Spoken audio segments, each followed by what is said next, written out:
बहू से भी माँ रोते रोते रहने दे, वो माला उनके गले में रहने दे, वो तुलसी की है, वो रुद्राक्ष की है, पड़े रहने दे, वो तुलसी की माला है, वो रुद्राक्ष की माला पड़े। क्यों? क्योंकि उसको मालूम है कि ये तुलसी की माला, ये रुद्राक्ष की माला, ये पड़े रहने दे, ये किसी इसके भले कीमत नहीं है। सोना निकाल लो, अंगूठी निकाल लो, चेन निकाल लो, दादी के कानों में अगर बुंदा लगा है तो बुंदा निकाल लो, मुर्की लगी है तो मुर्की निकाल लो, नथ पहनी है अच्छी बड़ी सारी तो नथ निकाल लो, ये सब कुछ निकाल लिया जाएगा। हाथ की अंगूठी हो, पाँव का हो, हाथ का तगड़ी हो, कमर कस हो, जो कुछ होगा सारा निकाल लिया जाएगा। और वहीं अगर तुलसी की माला है, वहीं अगर रुद्राक्ष की माला है और वो पड़ी हुई है तो कोई नहीं निकालेगा। और ये समझने वाला विषय है कि भले वो ना निकाली जाए, सब कुछ निकाल लिया जाए, और वो अगर तुलसी और रुद्राक्ष की माला हमारे गले में पड़ी हुई है तो ये तुलसी और रुद्राक्ष का मन का हमें ना जाने कितने कितने नरकों से बाहर निकालते हुए परमात्मा की शरणागति प्रदान करा दे, कितने नरकों से निकालता।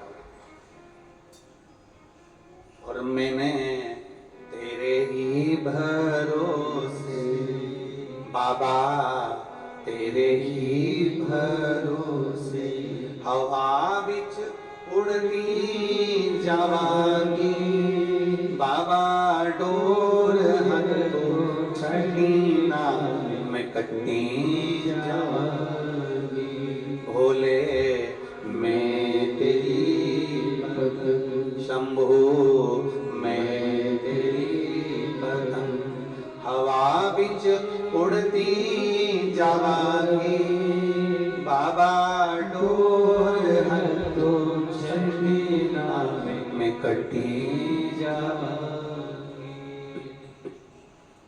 एक तुलसी की माला, एक रुद्राक्ष हमारे जीवन को सुख प्रदान कर देता है, हमारे जीवन को आनंदता प्रदान कर देता है। एक बेलपत्र हमारे जीवन को सुख प्रदान कर देता है।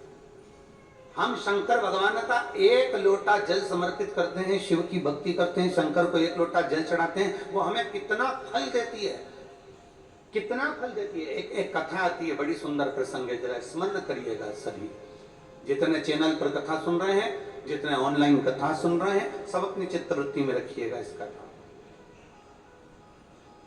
एक राजकन्या थी, बड़ी सुंदर थी, बड़ी सुंदर,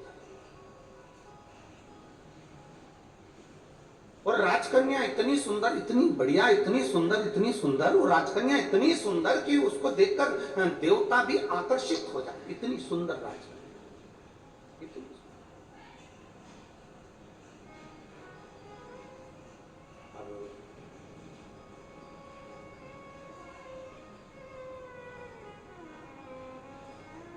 कन्या सुंदर थी, राजा को चिंता लग गई जब कन्या बड़ी हो गई, कन्या बड़ी हुई और चिंता लगी। किसको चिंता नहीं होती? और आज के जमाने में हम तो निवेदन करना चाहेंगे, बेटों की शादी की चिंता करो, बेटियों की शादी की मत करो। क्यों? क्योंकि बेटी इतनी मेहनत कर लेती है, इतनी लगनता से काम कर लेती है कि बेटी के लिए तो ढेरों संबंध आना चालू हो जाते हैं। उसकी लगनता, उसकी मेहनत उसको आगे बढ़ा देती है। और बेटों की चिंता इसलिए करना जरूरी होती है कि पिता अपने बेटे को काम पर लगा देता है, जा दुकान देख ले, जा व्यापार देख ले, जा ये कर ले, जा वो कर ले। करता वो भी है मेहनत, ऐसा नहीं कि मेहनत नहीं करता।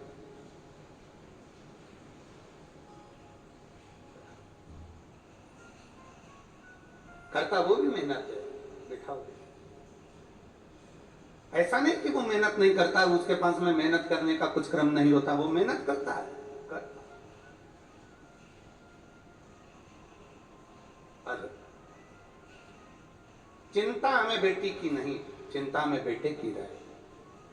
बेटी अगर लगनता से मेहनत कर रही है, अपने पिता के कार्य के प्रति जागरूक है, अपने पिता के वचन के प्रति जागरूक है और अपने पिता के बोले हुए शब्द के प्रति जागरूक है, तो फिर बेटी की चिंता नहीं रहती, फिर बेटी की चिंता नहीं। शिव पुराण कह रही है, भगवान शंकर का संवाद कर रहा है, भगवान उगड़दानी का संवाद कर रहा है, भगवान शंकर की पावन कथा कर रही है। राजकन्या इतनी सुंदर थी, इतनी सुंदर राजकन्या कि उसको देखकर देवता भी आकर्षित हो जाए, इतनी सुंदरता उस राजकन्या में।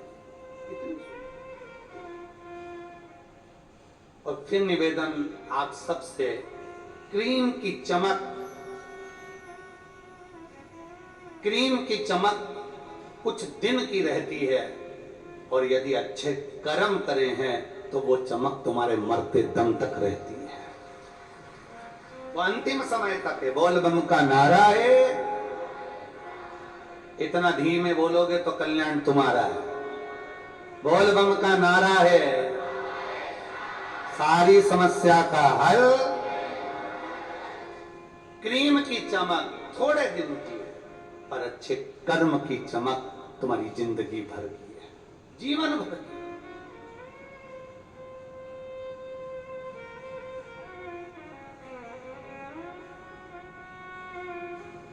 अभी हम कल देख रहे थे कि वो शुक्ला जी यहाँ है, आप कल हम देख रहे थे भजन में, आपको धर्म पत्नी का तो नहीं कह रहे, पर आपको हम कह रहे हैं।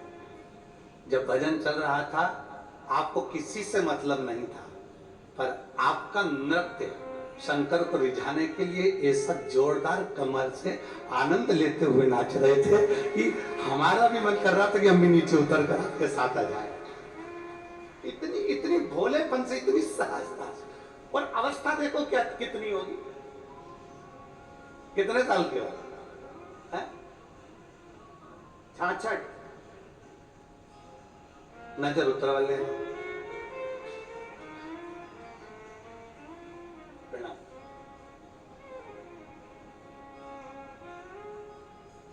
आ जाइए, महाराज जी को दिया 2 मिनट माला पहना दो।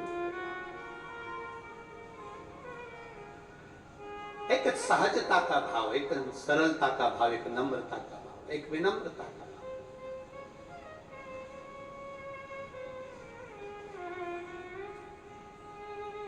और जब अपने भीतर की सरलता होती है ना, अपने भीतर का जब भोलापन होता है, अपने भीतर की जब सहजता होती है ना, तो शिव पुराण कहती है शंकर भगवान को जितना जल प्रिय नहीं, जितना दूध प्रिय नहीं, जितना पंचामृत प्रिय नहीं, जितना सामग्री बेलपत्र प्रिय नहीं, जितनी कोई वस्तु प्रिय नहीं, शिव जी कहते हैं मुझे सबसे ज्यादा व्यक्ति का भोलापन प्रिय है। शंकर को सहजता।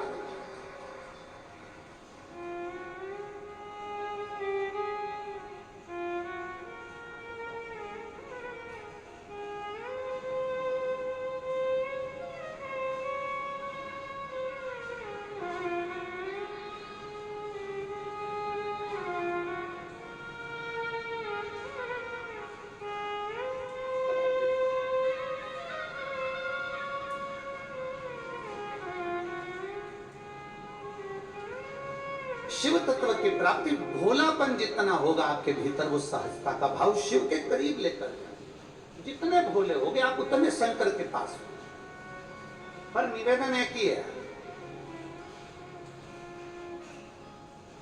भोले भोले के लिए बनो, संसार के लिए भोले बन जाओगे तो लोग तुम्हें पीछे धकाना चालू कर देंगे और एक कोने में ले जाकर छोड़ देंगे। फिर निवेदन करूंगा, फिर निवेदन, भोले भोले के लिए बनो। और भोले बनना है तो भोले व्यक्ति के लिए बनो, जो सहज हो उसके लिए हम सहज हैं, जो सरल है उसके लिए हम सरल, जो आनंदमय है उसके लिए हम आनंदमय।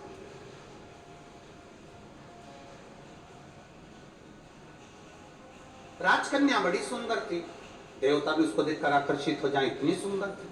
पिता के मन में थोड़ा सा भाव जागृत हो गया। पिता के मन में लगा कि मेरी बेटी, इसका विवाह करना है मुझे, और मैं विवाह करना, इतनी सुंदर है, इतनी सुंदर है। अब मैं किसी ज्योतिषी को बुलाऊं और ज्योतिषी को बुलाकर इसको जरा दिखाऊं कि मेरी बेटी का भाग्य क्या कहता है। और अगर मैं हर कोई ज्योतिषी को बुलाऊं तो वो श्रेष्ठता नहीं है। इसलिए उस पिता ने अपने राज पुरोहित को बुलाया, अपने राज्य के पुरोहित को बुलाया, अपने कुल गुरु को बुलवाया और राज पुरोहित को बुलाकर कहा कि राज पुरोहित जी, मेरी बेटी का मुझे विवाह करना है, आकर उसका भाग्य देख लीजिए और उसका भाग्य बता दीजिए। और बेटी राजकन्या का एक नियम सबसे प्रबल था, सबसे प्रबल नियम था राजकन्या का कि वो शंकर के मंदिर के पुष्प को उठाकर उन्हीं पुष्प की माला बनाकर उन्हीं पुष्प का श्रृंगार बनाकर शंकर को पिना देती, शिवलिंग का श्रृंगार कर देती उसी पुष्प से।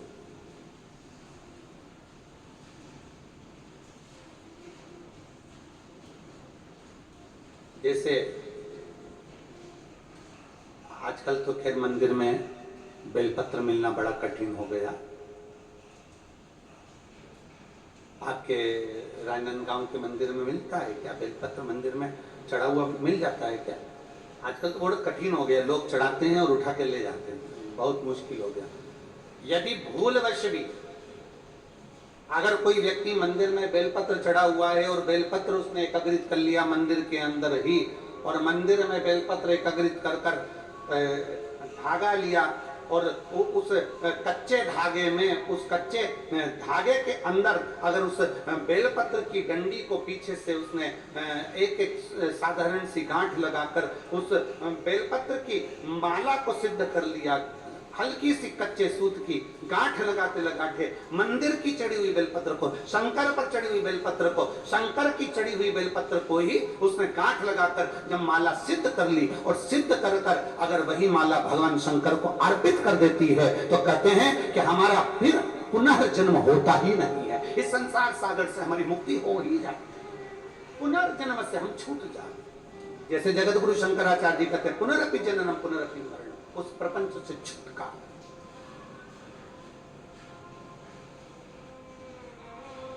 अब कई लोग ऐसे होते हैं कि वो पत्ती में छेद कर देते हैं, नहीं, शिव महापुराण की कथा कहती है चाहे बेलपत्र हो चाहे तुलसी पत्र हो, चाहे बेलपत्र हो चाहे तुलसी पत्र हो, इन दोनों पत्ती के अंदर सुई को नहीं पिरोना चाहिए। बेलपत्र के अंदर भी सुई को नहीं डाला जाता और तुलसी पत्र के अंदर भी सुई को नहीं डाला जाता, दोनों पत्र में। हाँ, कच्चे धागे से आप उसमें डंडी में गांठ लगाकर भगवान शंकर को माला धारण कर सकते हो, पर कौन सी बेलपत्र? फिर से बोलो जरा जम के, कौन सी बेलपत्र? जम के आवाज आना चाहिए। जो शंकर भगवान पर चढ़ी हुई वही धोया, माला सिद्ध करी और वही माला मेरे देव महादेव को समर्पित कर दी, वही माला। नमामि शमीशा निर्वाण रूपं विभुं व्यापकं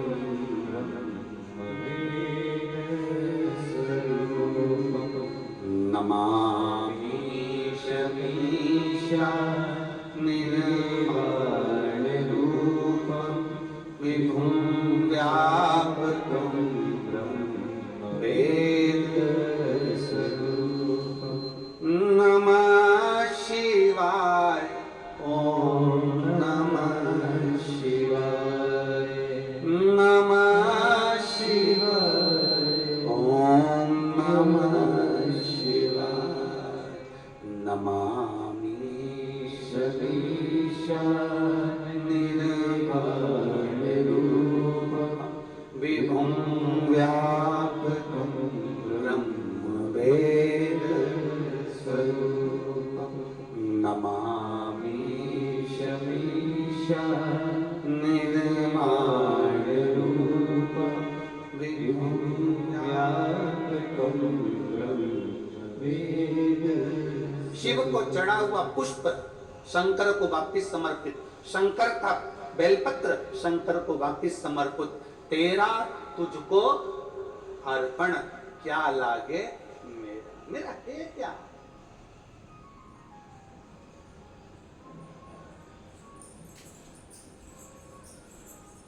अब एक व्यक्ति पत्र लिखा भिलाई में, उसने एक पत्र में बात लिखी कि गुरुजी आप कहते हो शंकर का चढ़ा फूल चढ़ा दो शंकर जी को, शंकर की चढ़ी बेलपत्र चढ़ा दो शंकर जी को, तो ये तो झूठा हो जाता है, ये तो बेकार हो जाता है। हम उस बच्चे से कहना चाहते हैं, अगर वो कथा सुन रहा होगा ऑनलाइन तो उसके चित्त वृत्ति में यह बात होगी। दुर्ग का वो बेटा है, अगर उसने बात कथा सुन रहा होगा तो उसके स्मरण में होगा कि आप कर रहे हो कि बेलपत्र झूठा हो गया, शंकर भगवान को चढ़ा फूल झूठा हो गया और वापिस शंकर भगवान को दे दिया। तो हम पूछे अच्छा भगवान ने लिया क्या है? दूध, वो भी गाय के बछड़े का झूठा है। दूध निकालने वाला एक एक ग्वाला, एक एक किसान जानता है। पहले बछड़े को छोड़ा जाता है, दूध जब नीचे आता है तब वो निकालता है। बछड़ा अपना मुंह लगा देता है, झूठा दूध निकाला गया। जल मछली ने झूठा करा, फूल भौरे ने झूठा करा।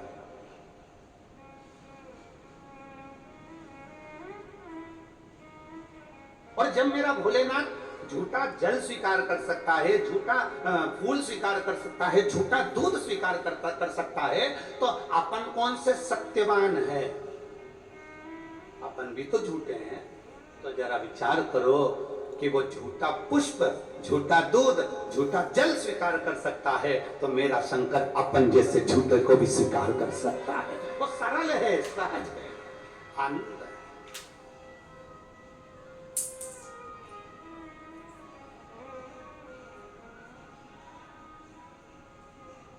जो बहुत भगवान के सामने जब भी जाओ ना, पूरा पूरा अपना अभिमान, पूरा अहंकार, पूरी अभिमत्ता सब बाहर छोड़ दो, सब कुछ बाहर। अपनी अभिमत्तापन को लेकर परमात्मा के पास जाना ही नहीं है। निर्मल होकर जाइए, एकदम सहज होकर जाइए। आप ऑफिसर अपनी जगह पर, आप मिनिस्टर अपनी जगह पर, आप आपका पद, आपका धन, आपकी दौलत अपनी जगह पर शिव के सामने सब शून्य है, शंकर के सामने सब शून्य।